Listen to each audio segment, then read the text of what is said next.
শুধুমাত্র আইন করে আর শাস্তি দিয়ে মাদক নির্মূল সম্ভব নয়। রাজনৈতিক দল সহ সবাইকে নিয়ে সামাজিক আন্দোলনের মাধ্যমে মাদক নির্মূল করতে হবে। ঠাকুরগাঁওয়ে এই মন্তব্য করেছেন স্থানীয় সরকার মন্ত্রী মির্জা ফখরুল ইসলাম আলমগীর। সকালে জেলা প্রশাসকের সম্মেলন কক্ষে মাদক বিরোধী সভায় অংশ নেন তিনি।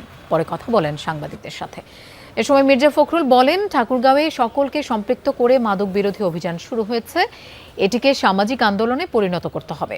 এছাড়া বিকল্প কোনো পথ নেই। সামাজিক আন্দোলনের ফলে কিছুটা ইতিবাচক ফল পাওয়া সম্ভব। স্কুলগুলো আছে, কলেজগুলো আছে, রাজনৈতিক দল আছে, আপনাদের এই সাংবাদিকদের প্রতিষ্ঠানগুলো আছে, সকলকে নিয়ে আমরা আপনার এই মাদক বিরোধী অভিযানটাকে একটা সামাজিক আন্দোলনে পরিণত করতে চাই। শুধুমাত্র আইন করে বা শাস্তি দিয়ে কিন্তু মাদককে নির্মূল করা সম্ভব না।